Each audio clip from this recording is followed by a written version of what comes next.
तो नमस्कार साथियों, स्वागत है आपका एक बार फिर से आपके अपने YouTube channel study indication GK में। आज की वीडियो में सामान्य ज्ञान से रिलेटेड 50 महत्वपूर्ण प्रश्नों को देखने वाले हैं, जो कि सभी प्रतियोगी परीक्षाओं की दृष्टि से मोस्ट इंपॉर्टेंट हैं और सामान्य ज्ञान की दृष्टि से भी अति महत्वपूर्ण है। तो भाई आज की वीडियो को करते हैं स्टार्ट। चैनल पर नए हैं तो सब्सक्राइब कीजिएगा, वीडियो पसंद आएगा तो लाइक कीजिएगा और वीडियो को दोस्तों के साथ शेयर करना ना भूलिएगा। वीडियो के फर्स्ट पार्ट का लिंक डिस्क्रिप्शन बॉक्स में है, वहां से जाके आप वीडियो का फर्स्ट पार्ट भी देख लीजिएगा, उसमें भी मोस्ट इंपॉर्टेंट क्वेश्चंस डिस्कस किए गए हैं। सबसे पहला प्रश्न इस वीडियो का आपके सामने ये रहा कि राष्ट्रीय राजमार्ग यानी नेशनल हाईवे किसको जोड़ते हैं? तो व्यापार केंद्रों और राज्य की राजधानियों को जोड़ते हैं राष्ट्रीय राजमार्ग।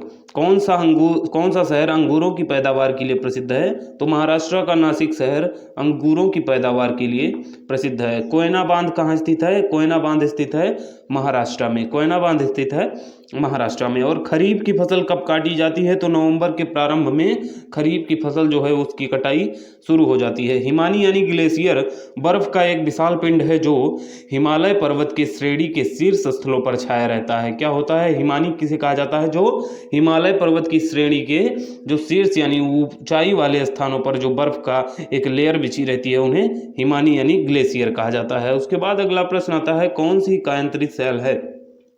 कौन सी कायांतरित सेल है? तो संगमरमर जो है वो कायांतरित सेल होती है। ये चूना पत्थर से यानी कुछ होता है, उससे कायांतरित होकर ये संगमरमर का रूप लेती है, तो इसलिए ये कायांतरित सेल की श्रेणी में आती है। सार्स का पूर्ण रूप क्या होता है? South Asian Association for Regional Cooperation, SARS.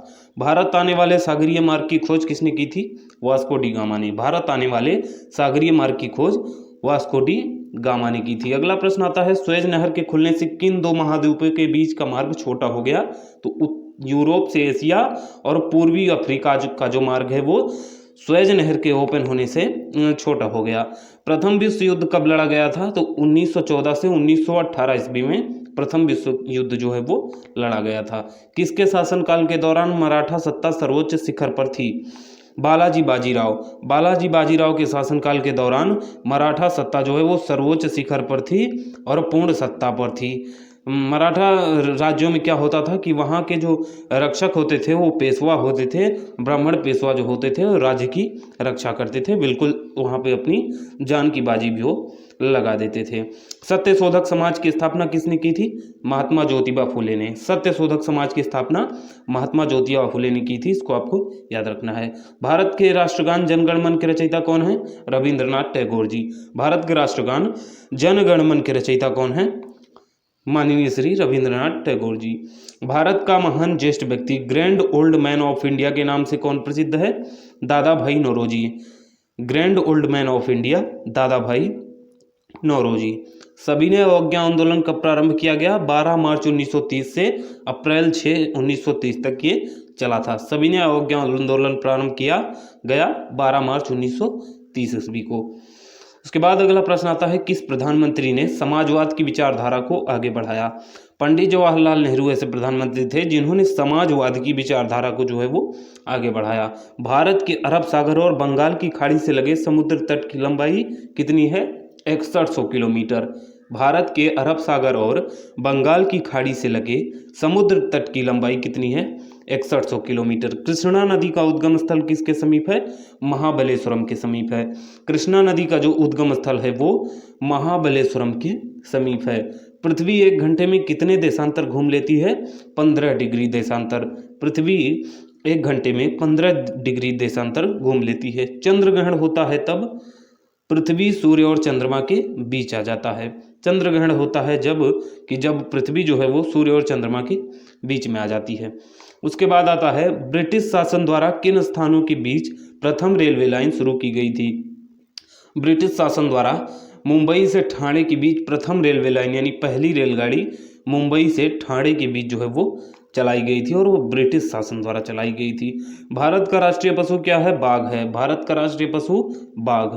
भारतीय वायुसेना में कमीशन्ड अधिकारी का सबसे छोटा पद क्या होता है? भारतीय वायुसेना में कमीशन्ड अधिकारी का सबसे छोटा पद होता है पायलट ऑफिसर का। पायलट ऑफिसर का पद जो है वो भारतीय वायुसेना में सबसे छोटा होता है। उसके बाद अगला प्रश्न आता है, युद्ध में साहस और पराक्रम के प्रदर्शन के लिए दिया जाने वाला सैनिक अलंकार कौन सा है? तो परमवीर चक्र है। युद्ध में साहस और पराक्रम के लिए दिए जाने वाला जो पुरस्कार है वो परमवीर चक्र है। उसके बाद प्रश्न आता है विश्व का सबसे बड़ा महाद्वीप कौन सा है? विश्व का सबसे बड़ा महाद्वीप है एशिया महाद्वीप। उसके बाद अगला प्रश्न है ऋतुएं किनके कारण होती हैं? तो सूर्य के चारों ओर पृथ्वी का जो परिक्रमण होता है उन्हीं के कारण ये ऋतुएं बदलती रहती हैं। अगला प्रश्न आता है पृथ्वी की सतह से सबसे दूर वायुमंडलीय परत किस नाम से विदित है? बहिर्मंडल। पृथ्वी की सतह से सबसे दूर वायुमंडलीय परत यानी आसमान के सबसे नज़दीक जो है वो बहिर्मंडल कहलाता है। डीसीएम ट्रॉफी किससे संबंधित है? फुटबॉल से। डीसीएम ट्रॉफी फुटबॉल से संबंधित है। अल्लाह रखा किस वाद्य यंत्र के मशहूर थे? अल्लाह रखा किस वाद्य यंत्र के लिए मशहूर थे? तो तबला। यहाँ पे तबदला हो गया है, तो तबला के लिए मशहूर थे अल्लाह रखा साहब तबला जो वाद्य यंत्र था उसके लिए बिल्कुल मशहूर थे। उसके बाद अगला प्रश्न आता है वह मुगल बादशाह जिसने 15 वर्ष निर्वासित होकर गुजारे थे? हुमायूं। वह मुगल बादशाह जिसने 15 वर्ष निर्वासित होकर गुजारे थे हुमायूं था। राज्यसभा की बैठक की अध्यक्षता कौन करता है? उपराष्ट्रपति करते हैं। राज्यसभा की बैठक की अध्यक्षता उपराष्ट्रपति साहब करते हैं। किस गुफा में त्रिमूर्ति यानी ब्रह्मा विष्णु महेश के मुखमंडल की मूर्ति है? किस गुफा में ब्रह्मा विष्णु महेश के मुखमंडल की मूर्ति है? एलिफेंटा की गुफाओं में ब्रह्मा विष्णु और महेश के मुखमंडल की मूर्ति है। बिल्कुल अगर आप प्रश्नों को देख रहे हैं तो बिल्कुल प्रश्नों पर ही फोकस करेंगे जिससे बार बार एक ही प्रश्नों को देखने की आवश्यकता न पड़े और एक ही बार में आपका ये प्रश्न जो है वो कंठस्थ हो जाएं। लक्षद्वीप की राजधानी क्या है? तो लक्षद्वीप की राजधानी है कवारत्ती। लक्षद्वीप की राजधानी जो है वो कवारत्ती है। उसके बाद अगला प्रश्न आता है महाराष्ट्र में सर्वाधिक मात्रा में पाई जाने वाली उपलब्ध मृदा का प्रकार क्या है? तो काली मिट्टी है। महाराष्ट्र में सर्वाधिक मात्रा में पाई जाने वाली जो मिट्टी है वो काली मिट्टी है। उसके बाद अगला प्रश्न आता है हमारा प्रसिद्ध शीलोत्कीर्ण यानी पत्थर काटकर बनाया गया कैलाश मंदिर कहाँ स्थित है? एलोरा में स्थित है। पत्थर काटकर बनाया गया कैलाश मंदिर कहाँ स्थित है? एलोरा में स्थित है। अगला प्रश्न आता है हरित क्रांति का अर्थ क्या है? तो हरित क्रांति का अर्थ होता है कृषि की आधुनिक विधियों के द्वारा प्रति एकड़ फसल की उपज को बढ़ाना। यानी प्रति एकड़ फसल की अगर उपज बढ़ती है तो वो हरित क्रांति के क्षेत्र में आ जाता है। यानी हरित क्रांति का सीधा सा अर्थ ये है कि फसलों के उत्पादन में जो है वृद्धि करना। उसके बाद अगला प्रश्न आता है भूरक्षण को कैसे नियंत्रित किया जा सकता है? भूरक्षण नहीं है, भूक्षरण को कैसे नियंत्रित किया जा सकता है? सीढ़ीदार टीला बनाकर, बांध बनाकर और वृक्षारोपण के द्वारा भूक्षरण को रोका जा सकता है। जम्मू कश्मीर का रेल पथ किस रेलवे जोन के अंतर्गत आता है? जम्मू और कश्मीर का रेल पथ किस रेलवे जोन के अंतर्गत आता है? बिल्कुल ये आता है उत्तरी रेलवे के अंतर्गत। जम्मू कश्मीर का जो रेलवे जोन है वो उत्तरी रेलवे के अंतर्गत आता है। भारत के किस राज्य में कन्नड़ भाषा बोली जाती है? मोस्ट इंपॉर्टेंट क्वेश्चंस हैं, इनके बारे में आपको बिल्कुल पता होना चाहिए। भारत के हर राज्य के बारे में आपको नॉलेज होनी चाहिए कि कहाँ पे कौन सी भाषा बोली जाती है, कहाँ का कौन सा लोक नृत्य होता है। तो भारत के किस राज्य में कन्नड़ भाषा बोली जाती है? कर्नाटक राज्य में कन्नड़ भाषा जो है वो बोली जाती है। संघ शासित प्रदेश अंडमान निकोबार द्वीप समूह की राजधानी कौन सी है? पोर्ट ब्लेयर है।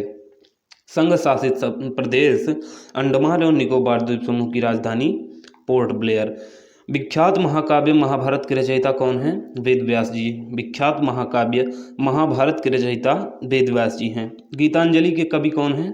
गीतांजलि के कवि हैं रविंद्रनाथ टैगोर। इनकी एक रचना है गीतांजलि और जिसके रचनाकार हैं रविंद्रनाथ टैगोर जी।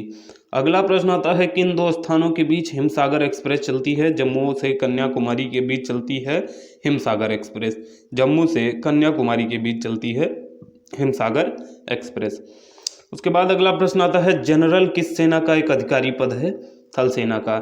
जनरल किस सेना का एक अधिकारी पद है? थल सेना का। भारत के किस राज्य में पवित्र तीर्थ स्थल अमरनाथ स्थित है? जम्मू और कश्मीर में स्थित है। भगवान महादेव का जो मंदिर है वो अमरनाथ जम्मू कश्मीर में स्थित है। अगला प्रश्न आपके सामने आता है, विख्यात पर्यटन स्थल गुलमर्ग भारत की किस क्षेत्र में स्थित है? ये कश्मीर में स्थित है, जम्मू में नहीं, कश्मीर में। विख्यात पर्यटन स्थल गुलमर्ग जम्मू कश्मीर में स्थित है। उसके बाद अगला प्रश्न आता है, किस देश को उगते हुए सूरज की भूमि कहा जाता है? जापान को कहा जाता है। किस देश को उगते हुए सूरज की भूमि कहा जाता है? जापान को। कौन सा शहर मध्य प्रदेश की राजधानी है? भोपाल। कौन सा शहर मध्य प्रदेश की राजधानी है? भोपाल। अगला प्रश्न आता है, किस राज्य में मलयालम भाषा बोली जाती है? केरल में बोली जाती है मलयालम भाषा। तो बस आज की वीडियो में टॉप 50 क्वेश्चंस। वीडियो पसंद आया हो तो लाइक कीजिएगा, चैनल पे नए हैं तो सब्सक्राइब कीजिएगा, वीडियो को अपने दोस्तों के साथ शेयर करना ना भूलिएगा, वीडियो को अपने हिसाब से लाइक डिसलाइक कीजिएगा। क्वेश्चंस अगर अच्छे लगे हो तो बिल्कुल लाइक कर दीजिएगा। तो मिलते हैं अगली वीडियो में दमदार प्रश्नों के साथ, तब तक के लिए नमस्कार।